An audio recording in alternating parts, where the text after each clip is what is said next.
ರೈತರು ಅಂತ ಇದಾರೆ ಅಂದ್ರೆ ದುಡ್ಡು ಇಲ್ದೇ ಇರೋರಲ್ಲ, ಅವ್ರ ಕೆಲಸನ ಅವ್ರು ಮಾಡ್ಕೊಳ್ದೇ ಇರೋರು ದೀನದಲ್ಲಿದ್ದರು ಸರ್. ನಾವು ಆಸರೆಗೋಸ್ಕರ ಕಾಯ್ತಾ ಇರ್ತೀವಿ. ಇವತ್ತು ನಾವು ನಿನ್ನೆ ಮತ್ತು ಇವತ್ತು ನಾವು ನಡೆಯಬೇಕಾದ್ರೆ ಬೇರೆ ಬೈಕ್ಗಳು ಹೋಗ್ಬೇಕಾದ್ರೆ ಕರ್ಕೊಂಡು ಹೋಗ್ಬಾರ್ದ ನಮ್ಮನ್ನ ಅನ್ಸ್ಬಿಡೋದು. ಆದ್ರೆ ಸ್ವಾಭಿಮಾನ ಸರ್ ನಮ್ದು. ನಾವೇ ಪಾದಯಾತ್ರೆ ಮಾಡ್ತೀವಿ ಅಂತ ಹೇಳಿದಾಗ ನಾವು ನಡ್ಕೊಂಡು ಹೋಗ್ಲೇಬೇಕಾಗತ್ತೆ. ಅಲ್ಲಿ ನೆರಳಲ್ಲಿ ಕೈ ಕಾಲೆಲ್ಲ ನೋಯತ್ತೆ. ರಾತ್ರಿ ಮಲಗುವಾಗ ಲೇಡೀಸ್ ಎಷ್ಟು ನರಳಿದ್ದಾರೆ ಅದು ನಮಗೆ ಗೊತ್ತು ಸರ್. ನಮ್ಗೆ ಎಷ್ಟು ಪ್ರಾಬ್ಲಮ್ಸ್ ಇದೆ ಅಂತ. ಆದ್ರೂ ನಾವು ನಮ್ಮ ಸೇವೆಯಲ್ಲಿ ಯಾವುದೇ ಕನ್ಸೆಷನ್ ಅನ್ನ ತಗೊಂಡಿಲ್ಲ. ಅಂದ್ರೆ ನಾವು ಕೊರೋನಾ ಟೈಮಲ್ಲಿ ಪೌರ ಕಾರ್ಮಿಕರು, ಆಶಾ ಕಾರ್ಯಕರ್ತರು ಮತ್ತೆ ಅಂಗನವಾಡಿ ಕಾರ್ಯಕರ್ತರು ಕೆಲಸ ಮಾಡಿದ್ದಾರೆ ಅಂತ ಎಲ್ರೂ ಕ್ರೆಡಿಟ್ ಕೊಟ್ಟಿದ್ದಾರೆ. ಅವರಿಗೆಲ್ಲ ವಾರಿಯರ್ಸ್ ಅಂತ ಹೇಳಿದ್ದಾರೆ. ಬಟ್ ನಾವು ಕೂಡ ಅವ್ರ ಜೊತೆಗೆ ಮನೆಗೆ ಹೋಗಿ ವ್ಯಾಕ್ಸಿನೇಷನ್, ನಾವು ಕೂಡ ಮನೇಲಿ ಕೂತಿಲ್ಲ. ಜೀವದ ಭಯವನ್ನ ಬಿಟ್ಟು ನಾವು ಕೆಲಸ ಮಾಡಿದ್ದೇವೆ. ನಾವೆಲ್ಲೂ ಕೂಡ ಕೆಲಸದ ಕನ್ಸೆಷನ್ ಕೇಳ್ತಾ ಇಲ್ಲ, ಮತ್ತೆ ಅನುಕಂಪ ತೋರಿಸಿ ಅಂತ ಹೇಳ್ತಾ ಇಲ್ಲ. ನಾವು ನಮಗೆ ಸಿಗಬೇಕಾದ ನ್ಯಾಯವನ್ನು ಕೊಡಿ, ಕನಿಷ್ಠ ವೇತನ ಸರ್ ನಾವು ಕೇಳ್ತಾ ಇರೋದು. ಎಷ್ಟೋ ಇಲಾಖೆಗಳಿಗೆ ಒಂದೊಂದು ಮೀಟಿಂಗ್ ಅಲ್ಲಿ ಅವ್ರು ಮಾಡಿದ್ದಾರೆ. ಬಟ್ ನಮ್ಮ ಬಗ್ಗೆ ಮಾತ್ರ ಅಷ್ಟೊಂದು ಎಷ್ಟು ಅಸಡ್ಡೆ ಅಂತ ಹೇಳಿದ್ರೆ ನಮ್ಮನ್ನು ನೋಡಿ ಅಸಹ್ಯ ಪಡ್ಕೋತಾರೋ ಏನೋ ನಮಗಂತೂ ಗೊತ್ತಿಲ್ಲ ಸರ್. ಅವ್ರ ಮನಸ್ಸಲ್ಲಿ ಏನಿದೆ ಫಸ್ಟ್ ನಮಗೆ ಎಲ್ಲರ ಕಾರ್ಯಕರ್ತರ ಮನಸ್ಸಲ್ಲಿ ಬಂದಿರೋದಿಷ್ಟೇ.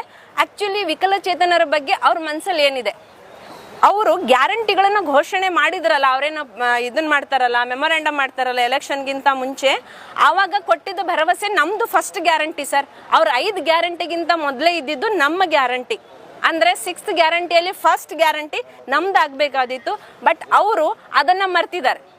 ನಾವೇ ಜ್ಞಾಪಿಸಿದ್ರು ಕೂಡ ನೋಡದೇ ಇರೋ ತರ ಹೋಗ್ತಾರೆ. ಅಂದ್ರೆ ನಾವು ಮನುಷ್ಯರೇ ಅಲ್ವಾ, ಏನೋ ಗಲೀಜಾಗಿರೋ ಪ್ರಾಣಿ ಅವರ ಕ್ಯಾಬಿನೆಟ್ ಒಳಗಡೆ ಹೋಗ್ಬಿಟ್ಟಿದೆ ಅನ್ನೋ ತರ ಬಿಹೇವ್ ಮಾಡ್ತಾರೆ. ಯಾಕಿಂತ ಧೋರಣೆ ಸಿದ್ದರಾಮಯ್ಯ ಸರ್? ಅರ್ಥ ಮಾಡ್ಕೊಳ್ಳಿ. ನೀವು ಮೊನ್ನೆ ನಿಮ್ಮ ಮಂಡಿ ಆಪರೇಷನ್ ಏನೋ ಒಂದು ಪ್ರಾಬ್ಲಮ್ ಆದಾಗ ನೀವು ವೀಲ್ ಚೇರಲ್ಲಿ ಬಂದ್ರಿ. ಆವಾಗಾದ್ರೂ ನಿಮ್ಗೆ ಅನ್ಸ್ಬೇಕಿತ್ತು ವಿಕಲಚೇತನರು ಹಿಂಗೆ ಕಷ್ಟ ಪಡ್ತಿರ್ಬಹುದಲ್ಲ ಅಂತ. ತೀರಾ ಅಷ್ಟು ಮನುಷ್ಯತ್ವ ಹೋಗ್ಬಿಟ್ಟಿದ್ಯಾ ನಿಮ್ಗೆ? ಇಷ್ಟು ಕರುಣೆ ಇಲ್ವಾ ನಿಮ್ಗೆ? ಅಂಗವಿಕಲರಲ್ಲಿ ಹೆಣ್ಣು ಮಕ್ಳಿಗೆ ಏನೇನು ಪ್ರಾಬ್ಲಮ್ ಇರುತ್ತೆ ಅಂತ ಗೊತ್ತು ನಿಮಗೆ. ಮನುಷ್ಯರಾದರೂ ಎಲ್ಲರಿಗೂ ಅರ್ಥ ಆಗುತ್ತೆ ಸರ್. ಬಟ್ ನಿಮಗೆ ಮಾತ್ರ ಅರ್ಥ ಆಗ್ತಿಲ್ಲ. ಇಷ್ಟೊಂದು ನಿರ್ದಯ ಆಗಬೇಡಿ.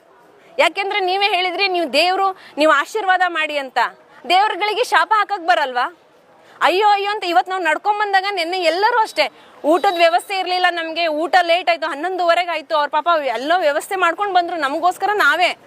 ಆವಾಗ ಏನಾಯ್ತು, ಸಂಕಟ ಆಗ್ತಿತ್ತಲ್ಲ, ಅವಾಗೆಲ್ಲ ಎಲ್ಲ ಸಿದ್ದರಾಮಯ್ಯ ಸರಿಂದ ಆಗ್ತಿರೋದು ಅಂತಾನೆ ನಾವು ಶಾಪ ಹಾಕ್ತಿರೋದು. ಇದೆಲ್ಲ ಶಾಪ ಬೇಕಾ ಸರ್ ನಿಮ್ಗೆ? ಆಶೀರ್ವಾದ ಬೇಕಾ? ನೀವೇ ಡಿಸೈಡ್ ಮಾಡ್ಕೊಳ್ಳಿ ಸರ್. ನಾವಂತೂ ನಮ್ಮ ಹೋರಾಟವನ್ನ ನಿಲ್ಸೋದಿಲ್ಲ, ಯಾವುದೇ ಕಾರಣಕ್ಕೂ ನಿಲ್ಸೋದು. ನಾವು ನಮ್ಮ ಹಕ್ಕು ಕೇಳ್ತಾ ಇದ್ದೀವಿ, ನಿಮಗೇನು ದಯದಾಕ್ಷಿಣ್ಯ ಕೇಳ್ತಾ ಇಲ್ಲ, ಹಕ್ಕು ಕೇಳ್ತಾ ಇದ್ದೀವಿ. Thank you sir. Yashoda S, ನವ ಕರ್ನಾಟಕ ಜಿಲ್ಲಾ ಅಧ್ಯಕ್ಷ, ಶಿವಮೊಗ್ಗ. ಎಲ್ಲರಿಗೂ ನಮಸ್ಕಾರ. ನಾವು ಬಾಗಲಕೋಟೆ ಇದು ಕರ್ನಾಟಕದ ಬಾಗಲಕೋಟೆ ಜಿಲ್ಲಾ ಹುಣಗುಂದ ತಾಲೂಕು ಅಮರಾವತಿ ಗ್ರಾಮ ಪಂಚಾಯತಿಯ VRW ಮಾತಾಡ್ತಾ ಇದ್ದೀನಿ.